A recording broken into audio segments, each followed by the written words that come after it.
ओम नमः शिवाय। जय श्री कृष्ण। राधे राधे। आज हम जानेंगे कि प्रदोष व्रत क्यों किया जाता है। सबसे पहले किसने इस व्रत को किया था और क्यों किया था, उसके पीछे की कहानी क्या है। प्रदोष व्रत प्रदोष माह में 2 बार यानी शुक्ल पक्ष एवं कृष्ण पक्ष की 12 अथवा 13 को आता है। प्रदोष का व्रत एवं उपवास भगवान शिव को प्रसन्न करने के लिए किया जाता है। प्रदोष काल में स्नान करके मौन रहना चाहिए, क्योंकि शिव कर्म, शिव की पूजा सदैव मौन रहकर ही पूर्णता को प्राप्त होती है। इसमें भगवान शिव का पंचामृत से संध्या के समय अभिषेक किया जाता है। प्रदोष का सबसे बड़ा महत्व यह है कि सोम अर्थात चंद्रमा को कृष्ण पक्ष में प्रदोष काल पर्व पर भगवान शंकर ने अपने मस्तक पर धारण किया था। यह सोम प्रदोष के नाम से जाना जाता है। उपासना करने वाले को एवं प्रदोष व्रत करने वाले को सोम प्रदोष में व्रत एवं उपवास प्रारंभ करना चाहिए। प्रदोष काल में उपवास में सिर्फ हरी मूंग का सेवन करना चाहिए, क्योंकि हरा मूंग पृथ्वी तत्व है और मंद अग्नि को शांत रखता है। आइए जानते हैं सबसे पहले किसने प्रदोष व्रत रखा था और क्यों।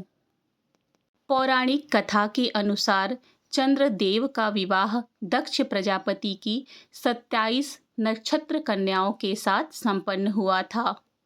चंद्र एवं रोहिणी बहुत खूबसूरत थीं एवं चंद्र का रोहिणी पर अधिक स्नेह देख शेष कन्याओं ने अपने पिता दक्ष से अपना दुख प्रकट किया। दक्ष स्वभाव से ही क्रोध प्रवृत्ति के थे और उन्होंने क्रोध में आकर चंद्र को श्राप दिया कि तुम क्षय रोग से ग्रस्त हो जाओगे। सने सने चंद्र क्षय रोग से ग्रसित होने लगे और उनकी कलाएं क्षीण होना प्रारंभ हो गई। नारद जी ने उन्हें मृत्युभंजन भगवान आशुतोष अर्थात शिव की आराधना करने को कहा। तत्पश्चात दोनों ने भगवान शिव की आराधना शुरू कर दी। चंद्रदेव जब अपनी अंतिम सांसें गिन रहे थे, तभी भगवान शंकर ने प्रदोष काल में चंद्र को पुनर्जीवन का वरदान देकर उन्हें अपने मस्तक पर धारण कर लिया। अर्थात चंद्रदेव मृत्यु के समीप जाते हुए भी मृत्यु को प्राप्त नहीं हुए। पुनः धीरे धीरे चंद्र स्वस्थ होने लगे और पूर्णमासी पर पूर्ण चंद्र के रूप में प्रकट हुए। प्रदोष में दोष यही था कि चंद्र क्षय रोग से पीड़ित होकर मृत्यु तुल्य कष्टों को भोग रहे थे।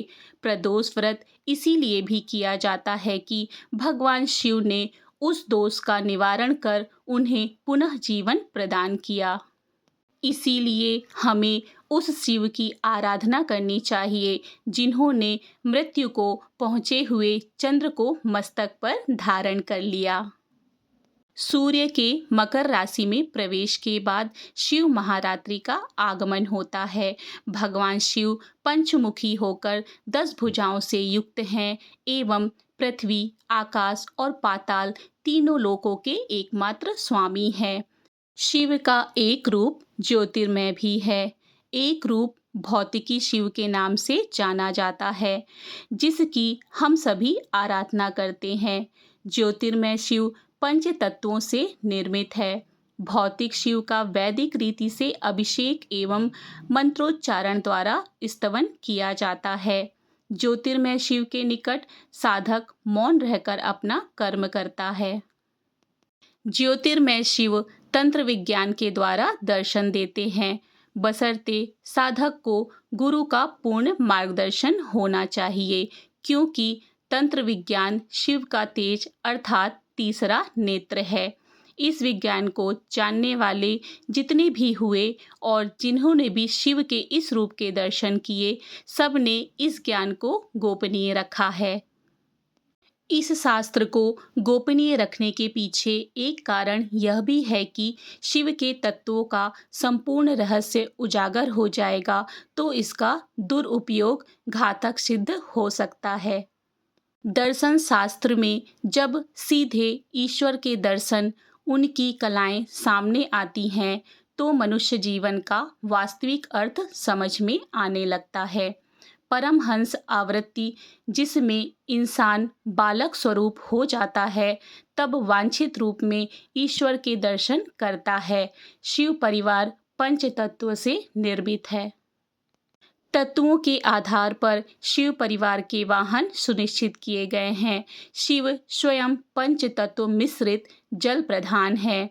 इनका वाहन नंदी आकाश तत्व की प्रधानता लिए हुए है। हाँ, एक विशेष बात यह है कि शिवलिंग के सामने सदैव नंदी देव विराजते हैं और शिव के दर्शन करने से पहले नंदी देव के सींगों के बीच में से शिव के दर्शन करते हैं, क्योंकि शिव ज्योतिर्मय भी हैं और सीधे दर्शन करने पर उनका तेज सहन नहीं कर सकते। नंदी देव आकाश तत्व हैं। वे शिव के तेज को सहन करने की पूर्ण क्षमता रखते हैं। माता गौरी अग्नि तत्व की प्रधानता लिए हुए हैं। इनका वाहन शिव है। स्वामी कार्तिकेय वायु तत्व हैं। इनका वाहन मयूर अर्थात मोर है। श्री गणेश पृथ्वी तत्व है। इनका वाहन मूषक है। भगवान श्री गणेश के बारे में एक विचारणीय बात यह है कि इतने बड़े गणपति जिनका सिर गज का है, एक मूषक पर सवारी क्यों करते हैं? तत्वों के आधार पर अगर देखें तो मूषक पृथ्वी तत्व है। शिव परिवार इस समस्त चराचर के स्वामी हैं। इन्हीं की माया एवं कृपा से हम सभी संचालित होते हैं। पुराणों से उल्लेख मिलता है कि शिव के एक अंग से श्री हरि विष्णु, एक अंग से ब्रह्मा जी और शिव के मस्तक रूपी तीसरे नेत्र से महेश, इस प्रकार से इन सबको अपना अपना दायित्व सौंप कर स्वयं भगवान भभूत रमाए ध्यान में रहते हैं। भगवान शिव रिद्धि सिद्धि सुख समृद्धि के दाता हैं। ऐसे शिव शंकर को मेरा बारंबार प्रणाम है। आइए जानते हैं प्रदोष व्रत के क्या लाभ होते हैं। प्रदोष व्रत से पापों का नाश होता है। पिछले जन्मों के पाप समाप्त हो जाते हैं। मोक्ष की प्राप्ति होती है। यह व्रत आत्मा को शुद्ध करता है और मोक्ष का मार्ग प्रशस्त करता है। हमारे स्वास्थ्य को लाभ होता है। भगवान शिव की कृपा से शरीर के रोग और मानसिक कष्ट दूर हो जाते हैं। प्रदोष व्रत जीवन में धन संपत्ति और सुख शांति लाता है। इस व्रत के प्रभाव से सभी बाधाएं और कष्ट दूर हो जाते हैं। आइए जानते हैं शिव और प्रदोष में क्या संबंध है।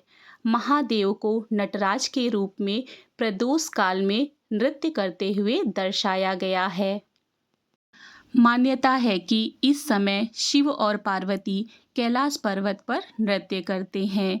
यही कारण है कि प्रदोष काल को शिव आराधना के लिए सबसे उत्तम माना जाता है। इस तरह से प्रदोष व्रत की जानकारी पूर्ण होती है। और भी आध्यात्मिक जानकारी, कथा कहानी के लिए मेरे चैनल को सब्सक्राइब करें। मिलते हैं अगले वीडियो में। जय श्री कृष्ण। राधे राधे।